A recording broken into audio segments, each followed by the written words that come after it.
The global economy is doing so-so. Middle-class salaries have stagnated for decades. Technology is disrupting so many industries that we don't even know if our jobs will exist tomorrow. The president of the USA is more focused on Twitter followers than running a country.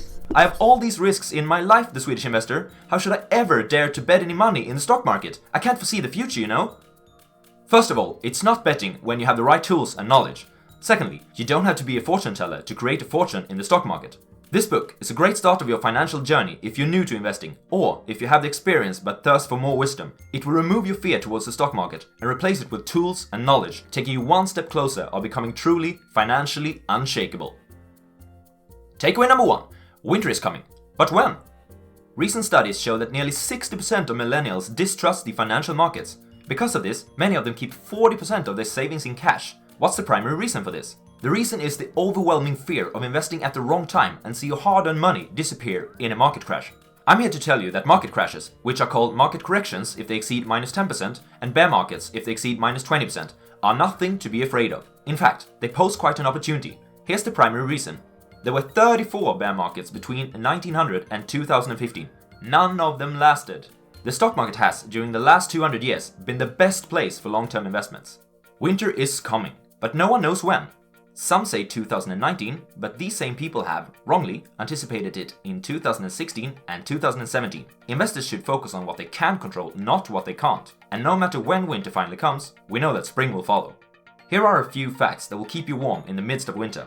Corrections happen, on average, once every year. By knowing this, you also realize that corrections should be viewed as regular occurrences, like winter, spring, summer, and autumn. You don't fear autumn, do you? Nobody can consistently predict if the market will rise or fall. One of the best forecasters of our time is called Dr. Doom. He's famous for anticipating the 2008 market meltdown. Unfortunately, he also predicted this wrongly in 2004, 2005, 2006, and 2007. Despite many short-term setbacks, the stock market rises over time. We are not getting into economic theory here, but basically the stock market will rise as long as there are workers becoming more and more productive, the population is growing, and technology gives us new innovations. Pessimism becomes optimism.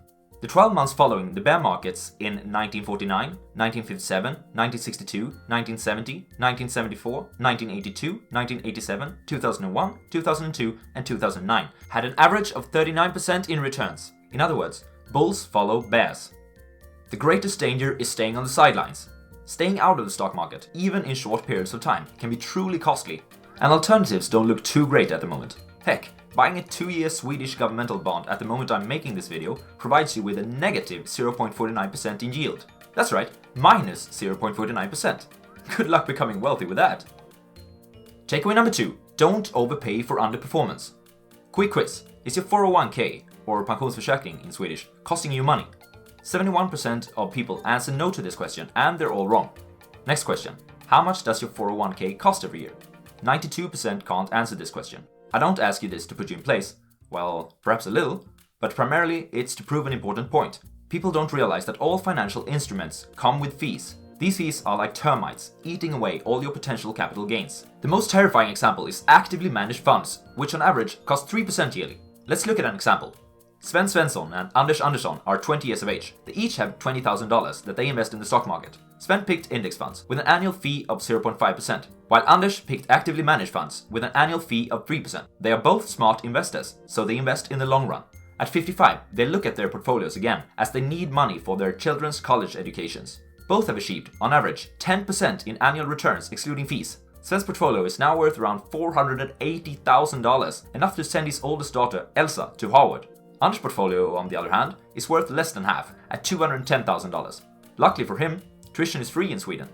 Now hold your horses, Swedish investor! You said that Anders invested in actively managed funds. Obviously, his yearly returns should be higher than the passively managed funds of Sven. Actually, I was being generous when I said that they achieved the same returns, as actively managed funds underperform index funds in 96% of the cases. They do, in 100% of the cases, cause you to overpay in fees though. Takeaway number 3. If it walks like an elk and talks like an elk, it's probably an elk. Or a broker. A financial advisor could be worth their value in gold. The problem is just to find a person that has your best interest in mind and is sophisticated at the same time. Advisors comes in 3 forms, and you are looking for sophisticated people from the second category. 1. Brokers. They go by many names, such as... No matter which fancy title they use, you must realize that these people are salespersons under heavy pressure to generate revenues for their firms through fees. If calling themselves financial consultants helps them to reach their aggressive sales targets, so be it. If calling themselves trading wizards or elves would help, that's fine too. Therefore, their advice will often be driving fees, not growing your portfolio. 90% of the financial advisors in America belong to this category. 2. Independent advisors. Financial advisors of this category are legally obliged to act in their client's best interest. Unfortunately, these are rare birds. Only 10% of advisors fall into this category. 3. Dually registered advisors. These guys are brokers in independent advisors' clothing. They are registered as both independent advisors and brokers. In other words, sometimes they are obliged to act in your best interest and sometimes not. Unfortunately, 80% of the independent advisors belong to this group. If you've done your calculations, you now realize the hard truth. Only about 2% of the so-called financial advisors can offer you conflict-free advice. Fortunately, this still leaves us with many thousands of advisors. Here's a list of questions that you should ask to determine if the advisor is someone you can entrust your money with. I'll also put these questions in the description of the video so you can look at them later if you're interested. Takeaway number 4. Follow the core 4. Nearly all great investors are guided by 4 major principles. We are going to call them core 4. These 4 patterns can be powerful tools to increase the likelihood of you achieving your financial goals. 1. Don't lose. People in general tend to only have one thing in mind going into the stock market. How do I maximize the chances of getting a home run? The best investors, on the other hand, are obsessed with avoiding losses. It's simple mathematics. Let me ask you this. How much do you have to make to return to your starting point if your portfolio falls by 50%? That's right, you need a 100% return. This can take you many years. Warren Buffett is famous for his first 2 rules of investing. Rule number 1, never lose money. Rule number 2, never forget rule number 1. Margins of safety and smart asset allocation will help you to achieve this. 2. Create asymmetric risk-reward. You've probably heard that to gain more in the market, you need to take a greater risk. While I won't disagree with this, the best investors look for opportunities where this relationship is asymmetric. One way to do this is to invest in stocks during times of mass pessimism and gloom, as explained in takeaway number 1. Another way could be to invest in companies that trade below book value, buy with large margins of safety, or to use stops, but more about this on another occasion.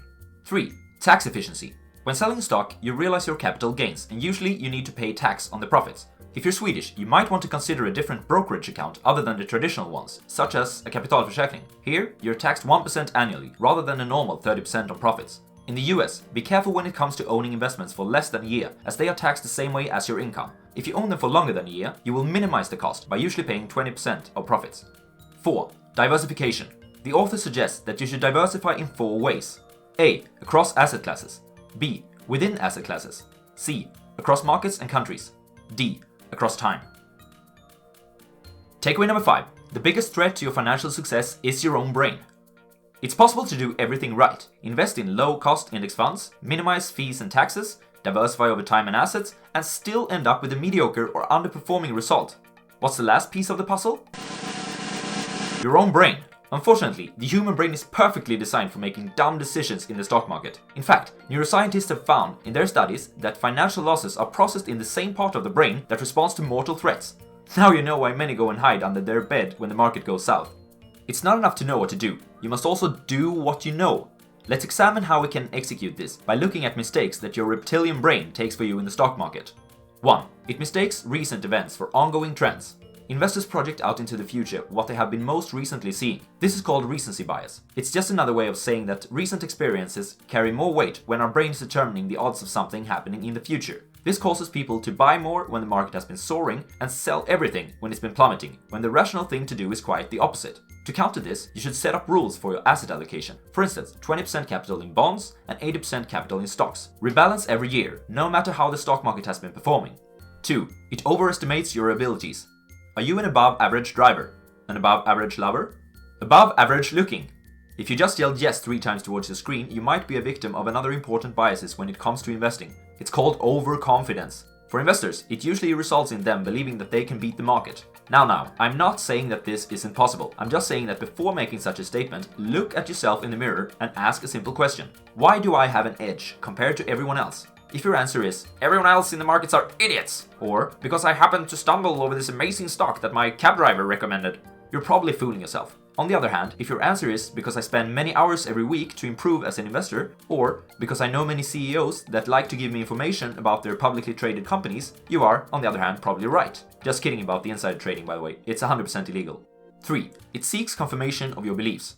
This is called confirmation bias. Your mind loves proof, especially proof of how smart and right you are. This is counterproductive in investing though. What you should do instead is to seek out persons that disagree with your stock pick, or people that can play devil's advocate with you. Always do this as a last step before investing. Alright, it's time to wrap it up. Takeaway number 1 is that winter will come, but so far, during the entire life of the stock market, spring has always followed. Number 2 is that you should avoid fees at all costs, especially if they cause your investments to underperform. The third advice is that a financial advisor can help you a lot on your journey towards wealth, but you need to be picky when choosing one, as they often have other priorities than your capital gains. The fourth takeaway is the core 4. Avoid losing, create an asymmetric relationship between risk and reward, take another look at your tax expenses, and diversify. Lastly, the fifth tip is that you can understand and execute takeaways 1 to 4 and still underperform in the market if you don't learn how your brain is trying to constantly fool you to make the wrong decisions about your investments. Thanks for watching! Feel free to write down suggestions if there are books on investing, personal finance, or money management that you want me to summarize. Also, don't forget to like and subscribe if you enjoy this content.